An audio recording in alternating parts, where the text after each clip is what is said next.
Good morning. So this is the fourth and final Dharma talk for this four-day retreat on the four seals of Dharma, the four seals of the Buddha, the four seals of Buddhism.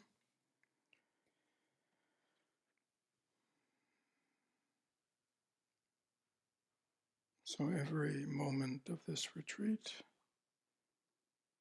because of impermanence, no longer exists. Which means whether you've had a wonderful retreat, a terrible retreat, all those moments of clarity and insight, all those moments of misery and boredom and suffering, gone.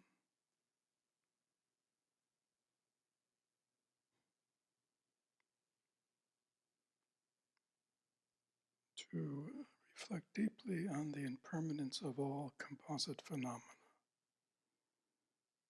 is very important because it informs how we approach phenomena, not just the external world phenomena, but most importantly, the phenomena of our own experience. Thoughts, feelings, perceptions, physical sensations. If we see them as permanent, both the whatever the experience is permanent. If we see the one who is perceiving it as permanent, and if we see whatever thought, feeling, perception is arising as permanent, we will get stuck. Get stuck.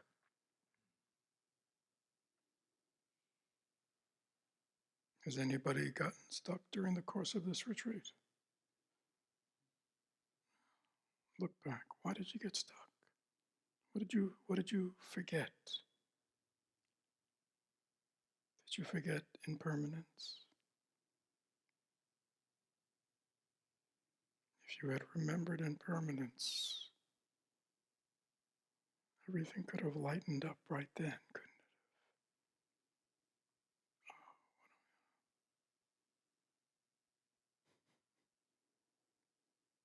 So this first mark of impermanence must be reflected, meditated on, because this retreat that we've been involved in, and all the teachings and meditations, is impermanent. It's gone.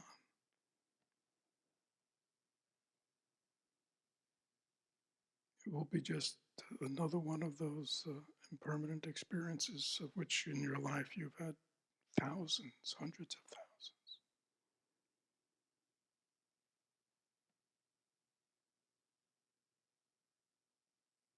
We only get these if we're willing to reflect like on permanence over like you were taught as you go through your day continually, no matter what you're seeing, changes in your own body, changes in your likes and dislikes, the news, people, birth, death, it's all, you have to label it.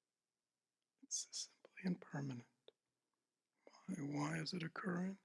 Because all phenomena are composites of causes and condition and are subject to cause and effect. This is why this moment situation is unfolding the way it is.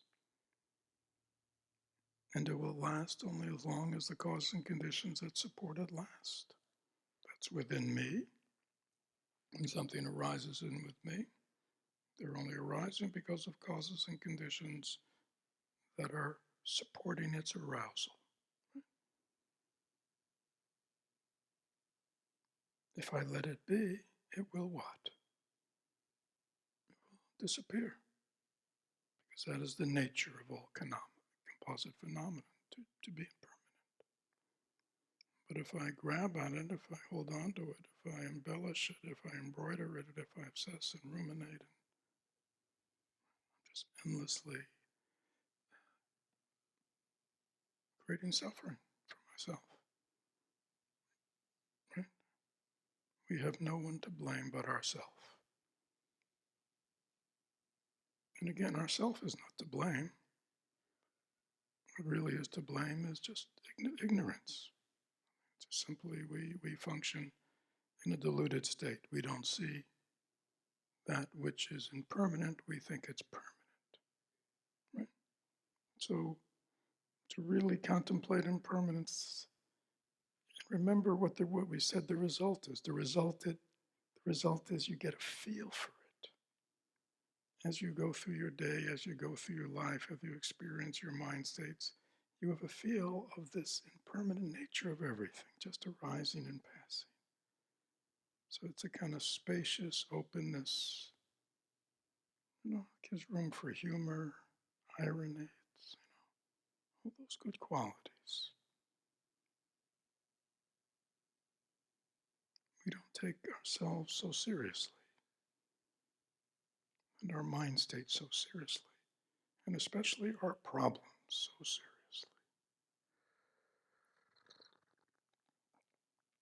So, and then let me skip to the third noble truth, the third seal. Yeah, this, that all phenomena have no inherent existence.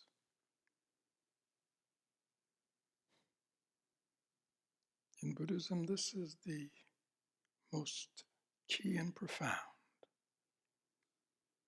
because again, we impute solidity and permanence to the objects of our perception, which include ourself.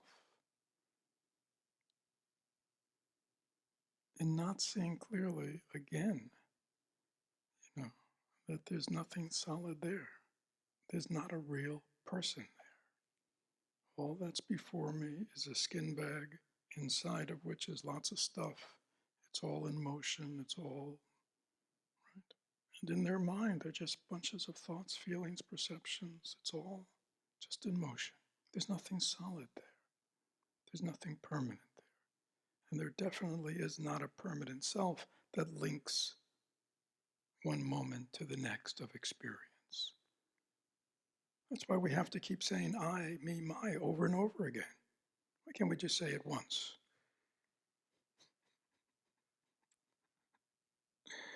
We constantly have to keep recreating the drama of self.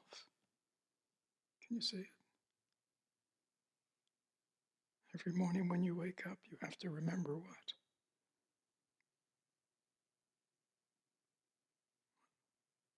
Who am I? You have to remember who you are. Sometimes you're in a very deep sleep and you're woken up and you have that brief moment of what? Not knowing who you are. And immediately we do what? Rather than resting it, going, well, this is interesting. Let me try this one out. We immediately kind of go into a little panic, and immediately what? What do we do? What? Latch on by doing what? We remind ourselves who we are, what we're doing, who we are, blah, blah, blah, pull out our to-do list for the day, our daily planner. Oh, that gives me, now I know who I am. I'm somebody who's got a lot to do today. Oh yeah, then I feel good. Solid, I'm me. As long as I got my schedule and my plans, I know who I am. Is that true? Because when we wake up without all that stuff, we panic.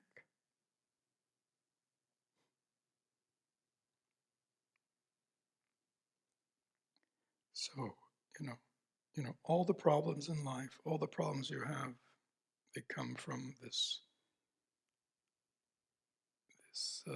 firm, stubbornly held belief in separate selves, of yourself and everyone else. When you let go of that, it becomes a very fluid, open world. Just deal with things as they arise. Good things, bad things. Right? Because there's nothing solid behind it. But when we don't know that, we think there is something solid behind it, and there's something here receiving it, and we get stuck. So if you put our lack of understanding impermanence with our lack of understanding that everything is empty of self, you put them together, and what do you get? Suffering, right? The other mark of existence. But again, please understand, the suffering is not, is not original or the original state of things. Remember, it is because, remember, the suffering comes from stained things, contaminated things, impure things, which means everything that is seen through delusion and ignorance, and therefore is grasped at.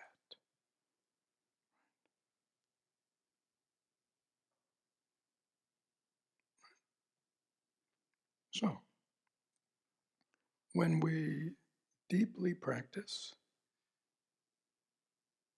impermanence and truly accept it as our operating view of the world and everything in it, right?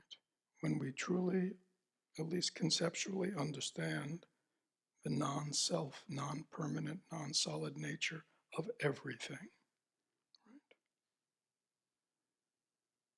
And then in our relationship to phenomena, we stop approaching phenomena as a source of where I can find meaning and purpose and happiness and everything, that I seek, right?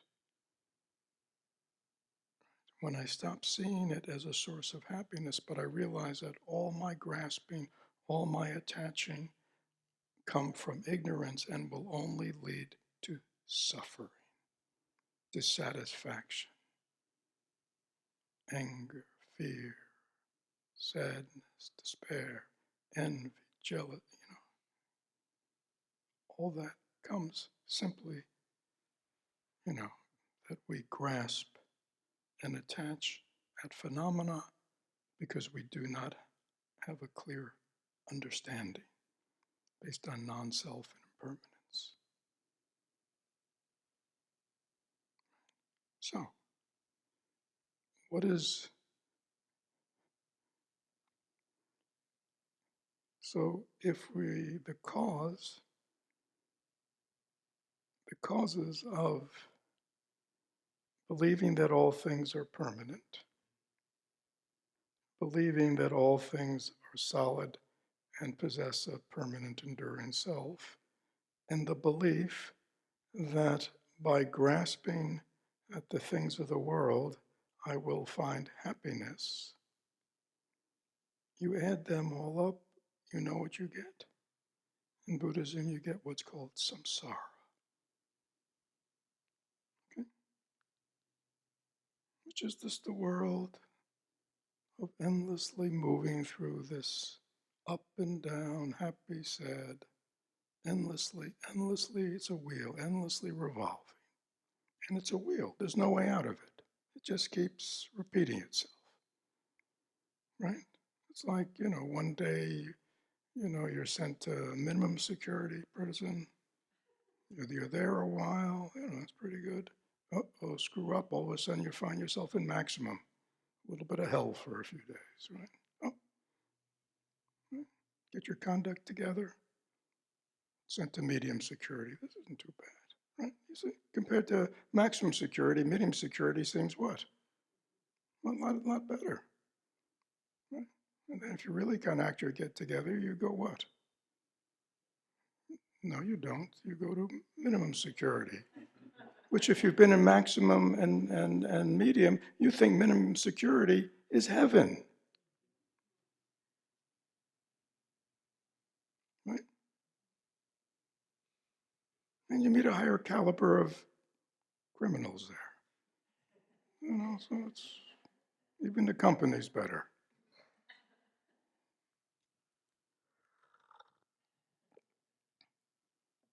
But In none of those situations, they may have different characteristics.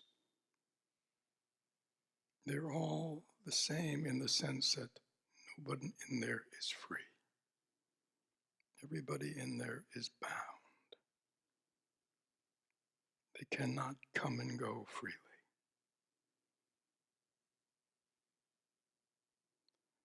So that is the nature of samsara. Even when we make it into minimum security life, because of our fundamental misunderstanding of the nature of reality, we will continue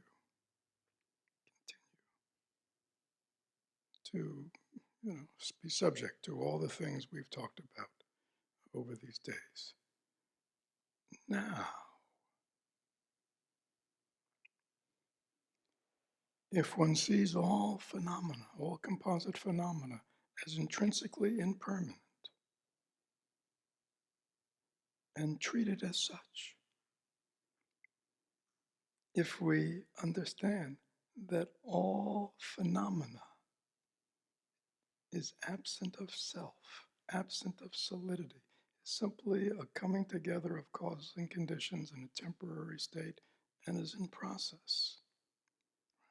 And if we live in this world without grasping, without averting, right, with just kind of accepting it as it is and always coming from a wholesome, positive, intelligent, wise, awakened place, right? You know what that's called? Nirvana.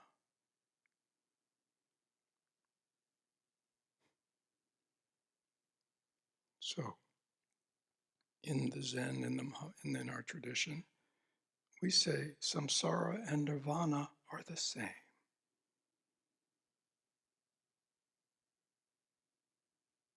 So as long as you think nirvana is some altered state like heaven, or it's a geographical place that eventually we'll get to, and everything will be wonderful, right?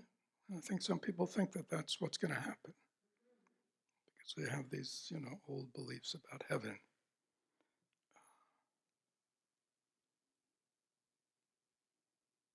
Nirvana means the cessation of suffering. And why is there a cessation of suffering? Because you have removed all the causes of suffering, right? Right? When you remove the causes of suffering, suffering ceases.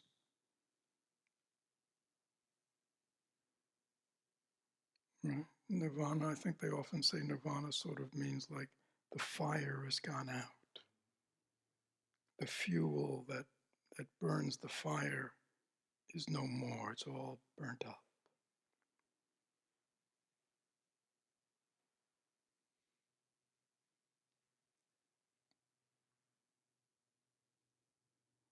So again, in my own training over the years, primarily in the Mahayana, I really heard a new teacher talk about nirvana. It's interesting. I think that's probably talked about more in the Theravada tradition. But there was a lot of talk about enlightenment, liberation, freedom, awakening, which mean, imply the same thing. But there's a different connotation because one is awakening in the world as it is. You're awakening in your current condition. You are liberating yourself in your current condition. What are you liberating yourself from? You're liberating from all the kleshas, all the emotional afflictions, all those afflictive mind states. To be liberated means you're free of them. And then enlightenment usually has a different connotation. It's sort of the other part, which is the enlightenment, and these are just semantics. Enlightened means all the wrong views. Right? All the wrong views are gone. So the emotional and the afflictive states which we feel, and the wrong perceptions, deluded notions, they're all gone. And not only is the body-mind free of all unwholesome states and only knows wholesome states, but the mind no longer, sees incorrectly. It sees clearly. It sees, in Buddhism, we call waking up, seeing things as they really are.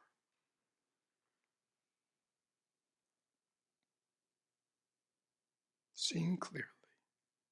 Seeing the true nature of phenomena. Seeing the true nature of the mind. Knowing who and what I really am. These are all just different ways of saying the same thing. Again, the Buddha was called the awakened one. He was no longer asleep. He was no longer sleepwalking through life.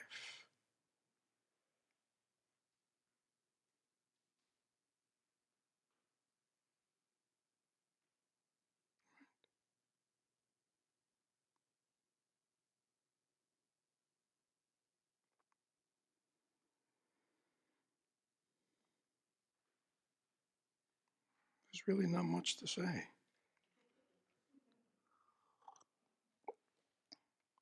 Right? Again, the main thing is, you'll walk out of here today and this will just become another impermanent experience that will disappear. There is only one way that it could possibly have a positive effect on your life. Okay?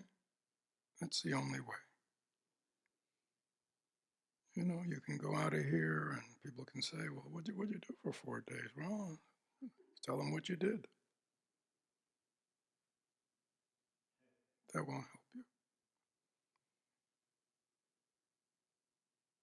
Only this will help us. Practice.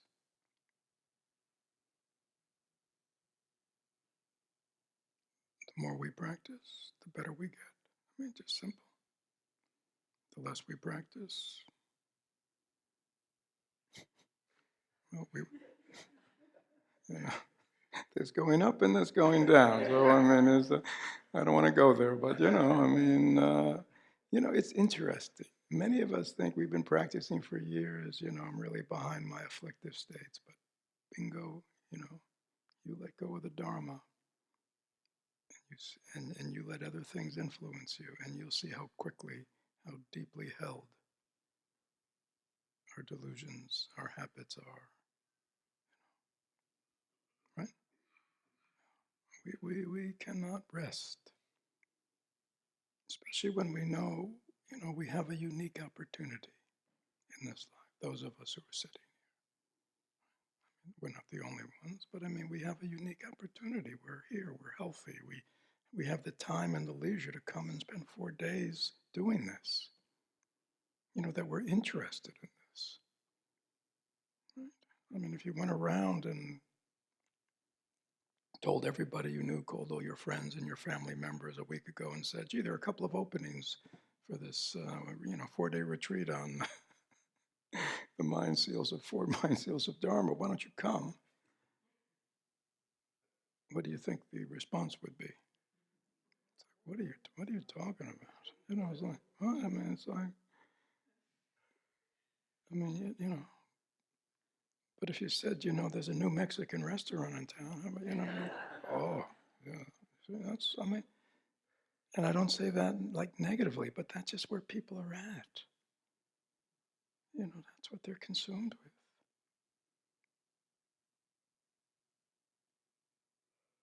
We have to accept that, but we also often know that we have those formations deep within ourselves. So we have to be very mindful of the seeds that we water within ourselves and in others, and in others.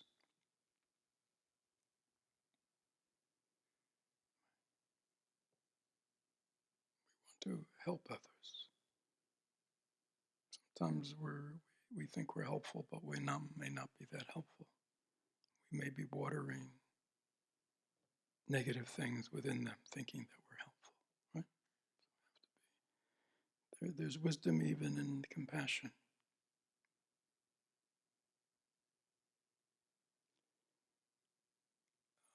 I wanted to share, and then I'll take questions about procedure.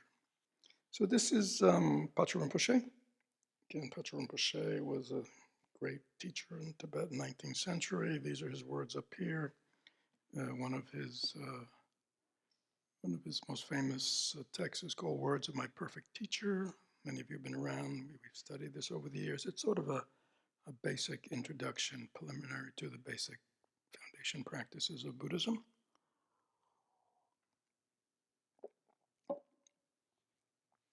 And this is at the end, conclusion.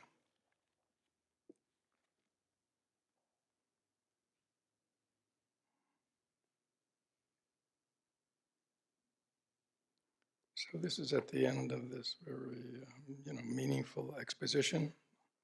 He says, in writing down these instructions, I have not been guided primarily by aesthetic or literary considerations.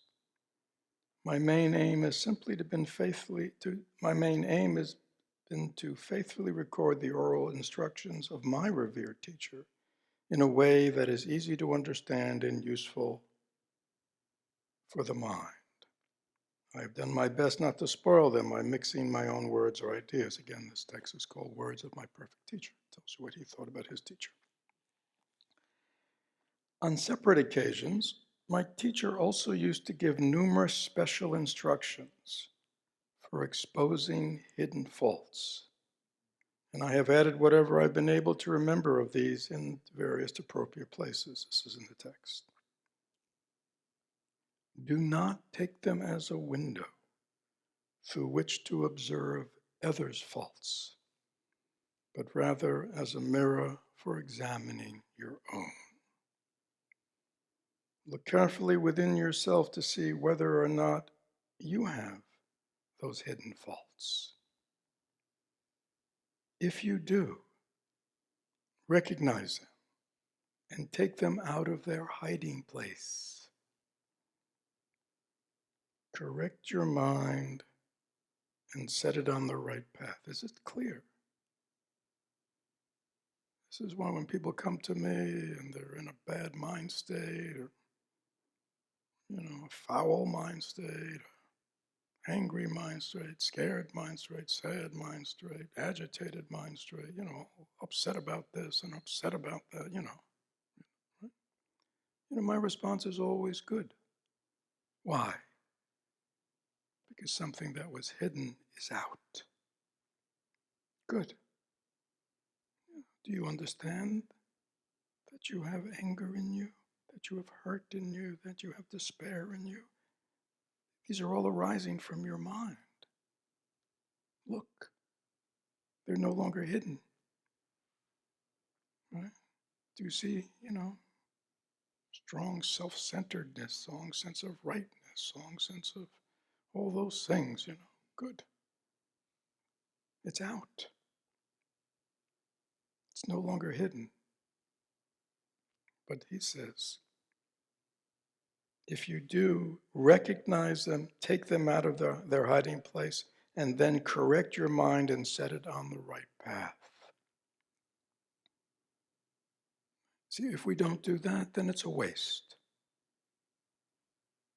Right? In our tradition, everything is on the path. There's nothing that's off the path. This is not a nice path. This is not a goody path. This is not a path of heart and flowers. Right? That's probably a different building on Nebraska.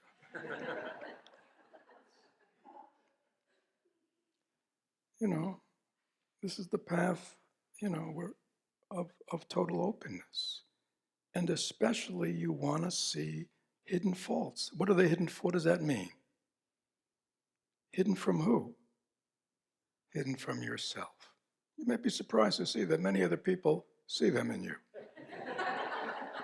Right? And if there's one thing that we don't like somebody else to point out is what? Anybody notice? What? Oh, because we don't see them as faults, do we? Mm-mm. Notice that. In this tradition, if somebody points out your faults, you know what you do? You say, thank you. I'm serious. You say, thank you. Wow. I miss that. Thank you for pointing it out to me. Because I want to wake up. I want to be free. I want to be a wholesome human being. If that's your intention, you want your faults pointed out. Right? But he's talking about, the ones that we pretend aren't there. We keep them hidden. Right? There are a lot of us who keep things hidden.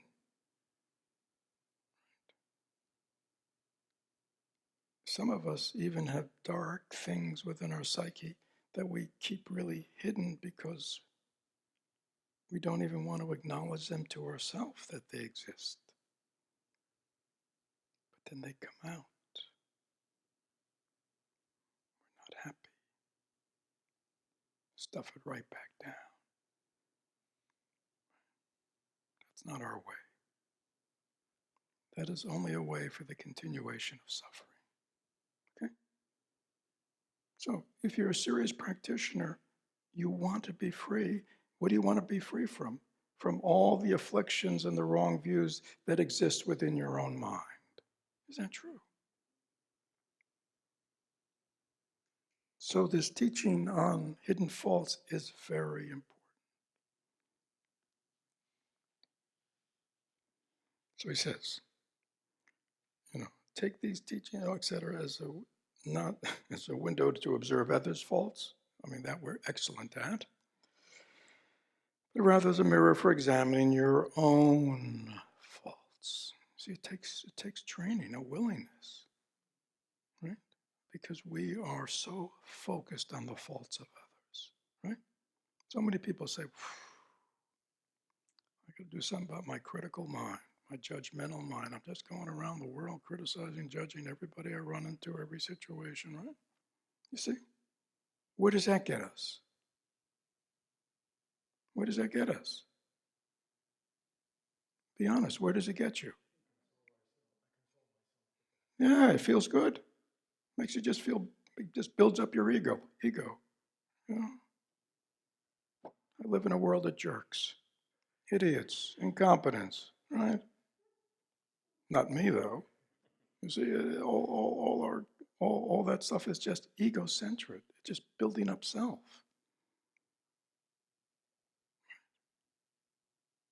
But are we willing to turn that same persistent willingness to pay attention to the faults of my own? When am I acting in a place that's contaminated by self? When am I holding on to my views? Right? When am I not listening to hear the views of others?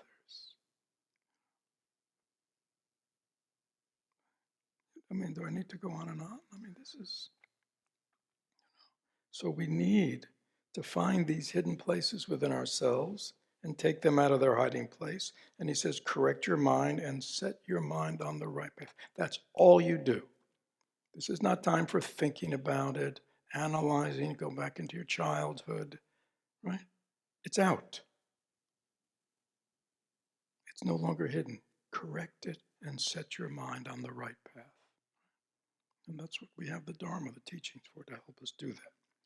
And then he quotes Atisha, Noble Atisha. He says, the best, my throat's a little raspy today. Let me just drink some tea. Oh, should never drop a book.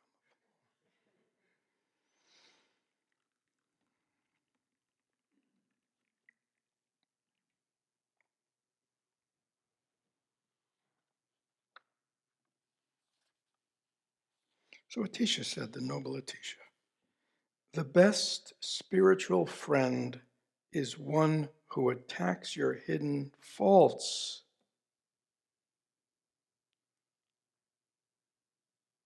What? Many people, we love our Sangha brothers and sisters, don't we? They're so kind, they're so supportive, they're always complimenting me, giving me attaboys and attagirls, and isn't that right? And we just love it, don't we? Oh yeah, I got the best spiritual friends. Atisha said, the best. Again, doesn't mean we can't have spiritual friends. He's just saying the best spiritual friend is the one who attacks your hidden faults. How many people would like their everyone goes, You see, that's a friend. Yeah, this is another way. See, it's you see, it's interesting, isn't it? It's another level of seriousness about spiritual practice and your own development, right? You see?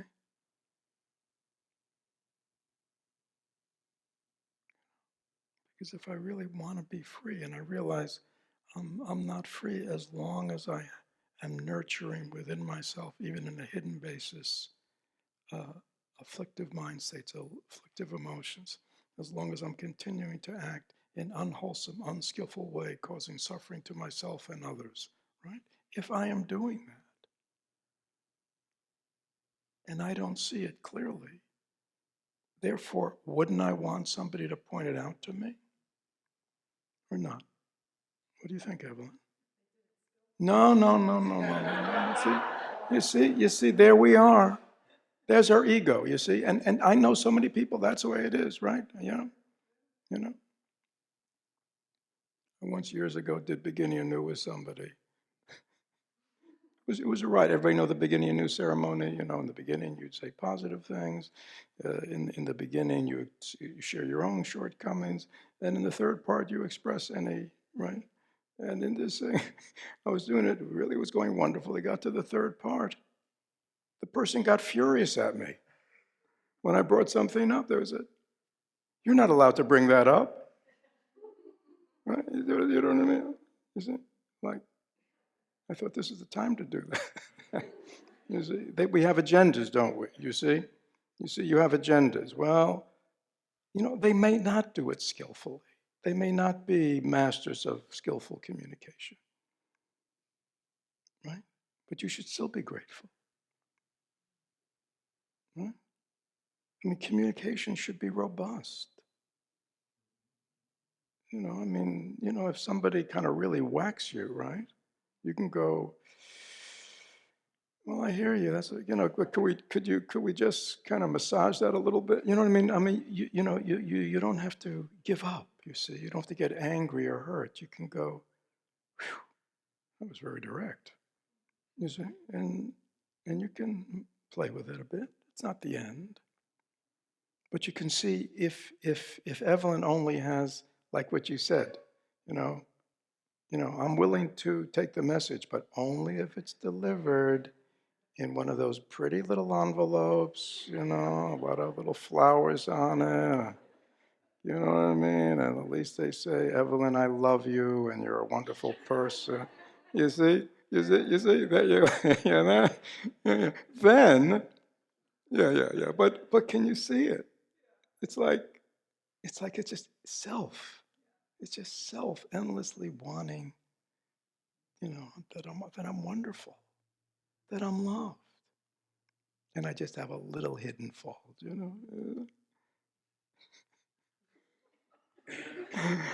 know, I mean, the truth is, my friends, we are monsters of egocentricity.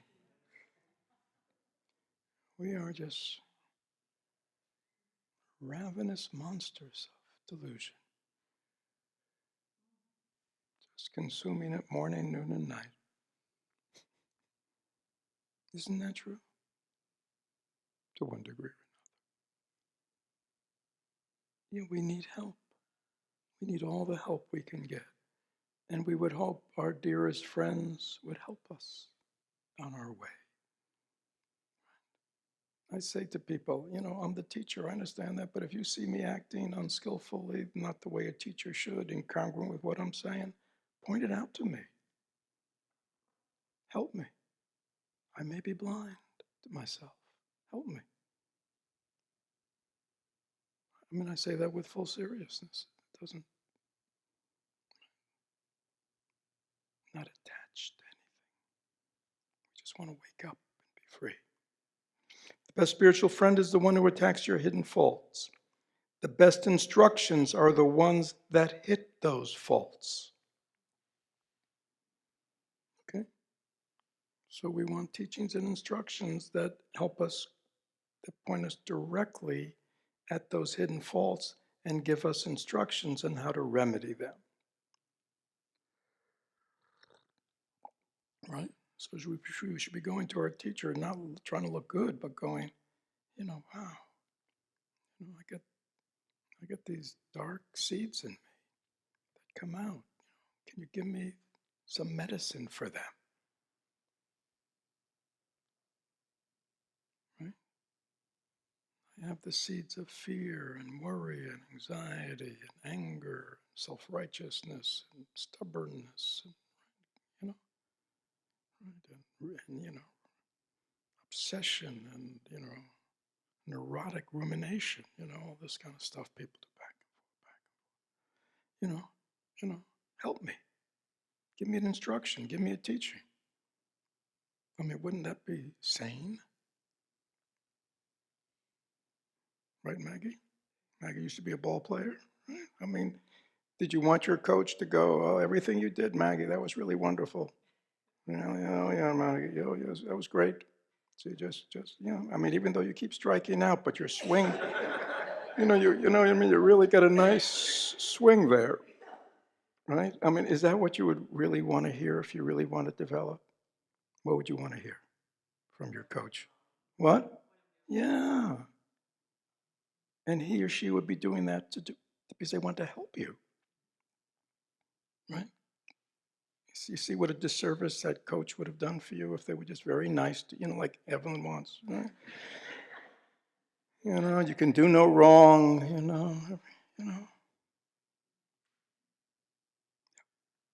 The best spiritual friend is the one who attacks your hidden faults. The best instructions are the ones that hits those faults. The best friends are mindfulness and vigilance. Okay? So those are truly our best friends. But it's got to be very open. The light has to be on. Mindfulness means there's full awareness of what's going on within us and around us. And vigilance is that quality, of consistency. We're always watching. We don't have to be in the meditational. We're just going about our life, going about our day, our relationships, our work. It doesn't matter where we are, but we are mindful and vigilant. We kind of, we're aware of what's going on within us. And we know the wholesome from the unwholesome. Positive from the negative. Is that clear? So those are our best friends. The best incentives, listen to this one. The best incentives are enemies, obstacles, and the sufferings of illness. It's...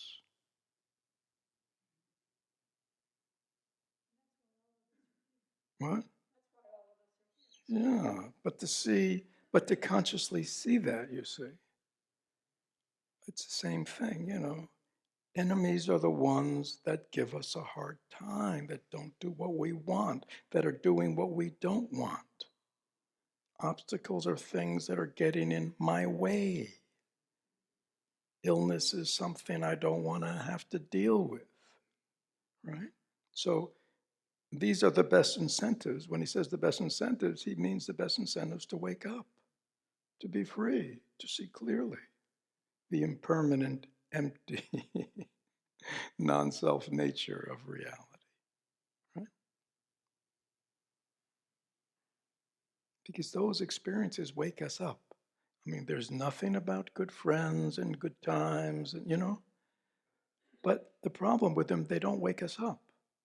You know what I'm saying? So, I mean, that's a good part of life. But as you all know, unfortunately, it's adversity. It's difficulty when the hidden stuff comes out. But again, I share these words. Atisha was a great, great being. And I share these words because perhaps some of you in here want to hear them and want to practice in this way. This is only for people who want to wake up and be free. If you don't want to wake up, be free, you can forget these teachings. The best incentives are enemies, obstacles, and sufferings of illness. And the final line is, the best method is not to fabricate anything.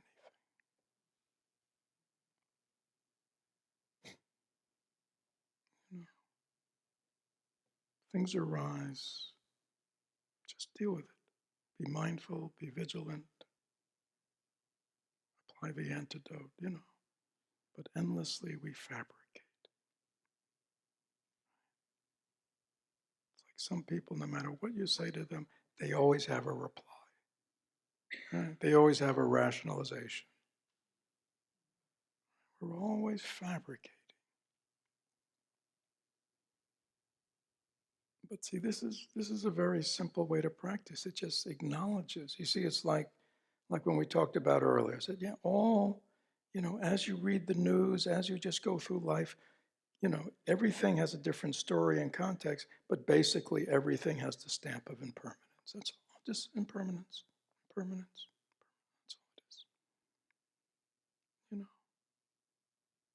is. Just suffering. Yeah.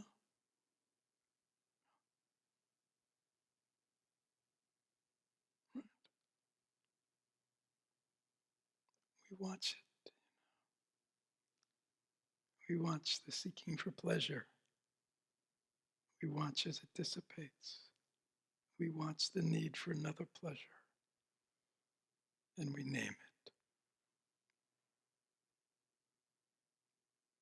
We name it because we are mindful and we are vigilant.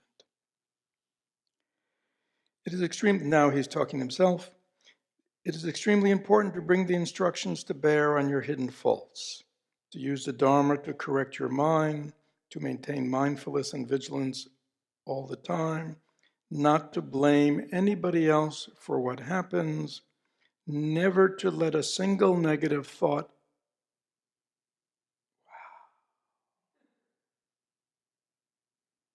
Who are these guys? I mean, and from everything we know about Patrul Rinpoche, he lived this. He was an impeccable human being. He was, he could have been a great teacher in a monastery. He was an incarnate Lama. Instead, he left it all behind and he just went to his teacher that he called his perfect teacher, lived out in the wilds. You wanted to go study with him, you had to kind of like dig a hole in the ground and kind of cover it with whatever, your sheepskin or something. I mean, it was, and this was his teacher, and he got the most, incredible teachings from him. And then he lived this way. I mean, he could have been famous, but he just wandered about teaching, right?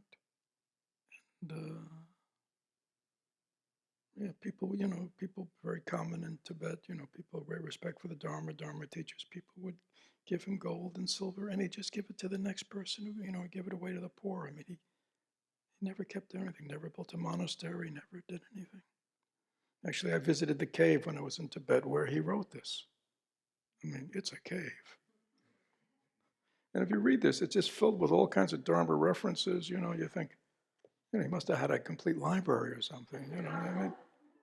I mean, it was just a little cave under a rock where he wrote words of my perfect teacher.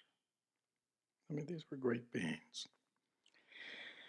So it's extremely important to bring the instruction to bear on your hidden faults. Use the Dharma to correct your mind, to maintain mindfulness and vigilant all the time, not to blame anybody else for what happens, never to let a single thought run loose, and to use the teachings to tame your mind. If you can do all that, you will be doing yourself a favor. The Dharma will be of benefit to your mind, and following a teacher will begin to have real meaning.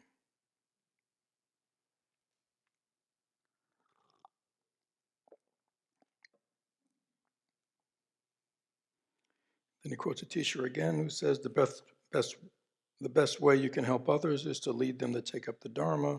The best way they can receive that help is to turn their mind to Dharma. So again, Dharma doesn't necessarily always mean Buddhism. It means you want to get them to take up a path that leads them out of their suffering. That's the best way to help somebody. In short, you now have the freedoms and advantages of human existence. You have met an authentic teacher and received the profound instructions. Now you have the opportunity to attain Buddhahood, nirvana, by putting these instructions and teachings into practice.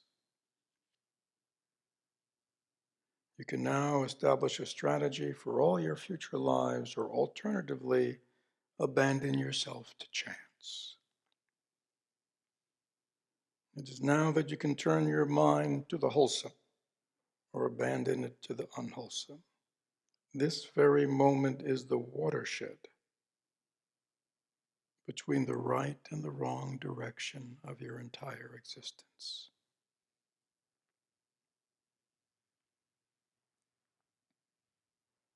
This opportunity is like finding something to eat when you only have had one meal in 100 throughout your whole life.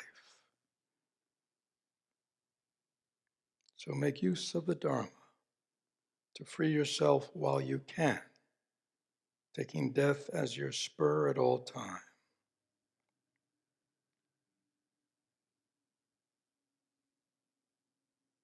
Cut short all your endless making of plans for this life and diligently try to practice what is good and give up what is unwholesome. Follow an authentic teacher and accept whatever he or she tells without hesitation. Give yourself to the practice in body and mind.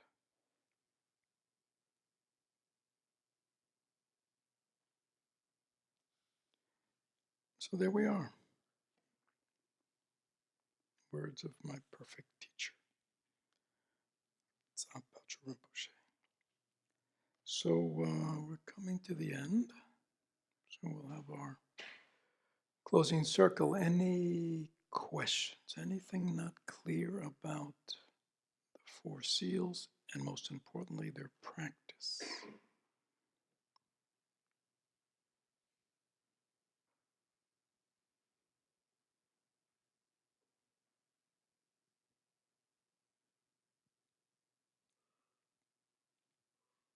And again,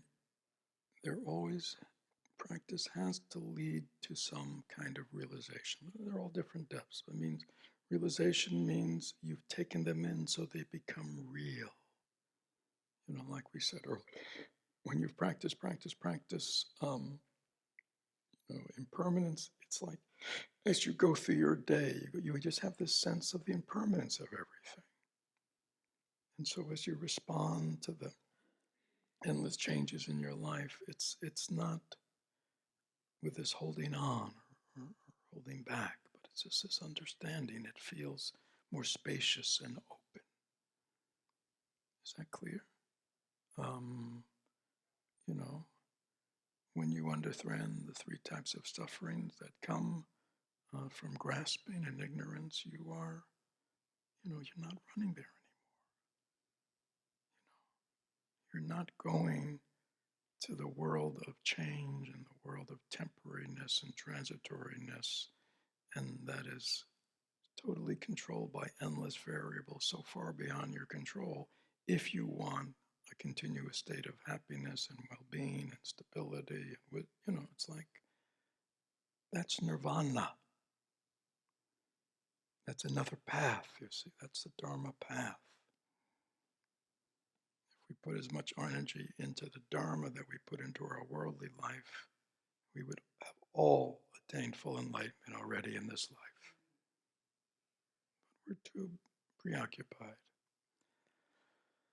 Yeah, and non-self,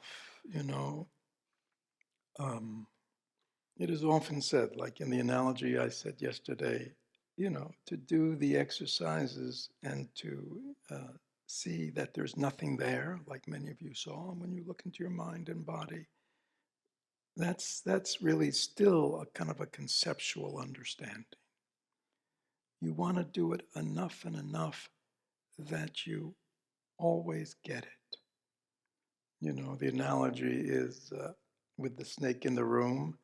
You could see the poisonous snake go in your room, right? And then you look around and at the end of you go, oh, it's not there, you see? And you relax. But that night when you go to sleep, because you couldn't find it, there may be this kind of nagging, right?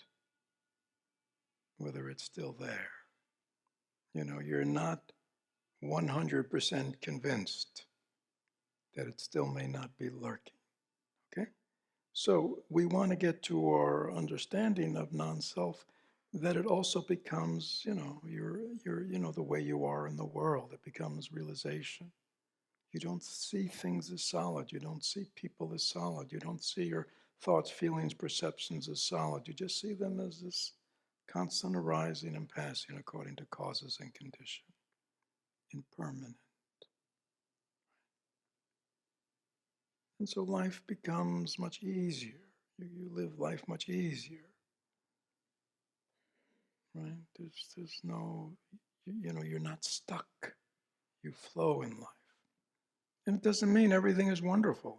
Sometimes it's, you run into all kinds of, but it's okay. It's just another moment.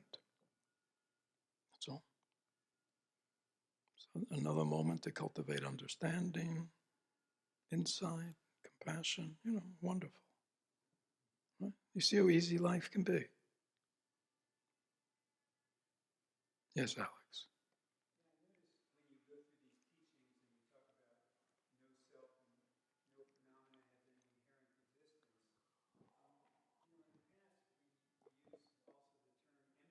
Yeah. No, that's yeah. So in this teaching, they don't use in Mahayana Vajra. Yeah, we talk about emptiness, right? So, right, it's the same thing, but emptiness is but anyway, yeah. So that's everything. Yeah, what is everything empty of? Of a solid self. And it's also just terminology, but when people talk about the three marks of existence, the three marks of existence are the first three. Right. They just don't have nirvana. Right. So nirvana is added. It's, as I said, right. So the first three are the three marks of existence. The fourth is the result if you get the first three. So think of the first three as the cause, the fourth is the result. They left that out of somewhere along the line, somebody corrected it. Any other questions about how to continue our practice after we leave here? Now's the time. Now again, the fortunate thing, there is lots on, these are very common teachings. We teach them a lot here in our community. There are books. You can study this stuff, reflections, right? So there's no lack of opportunity. Yes.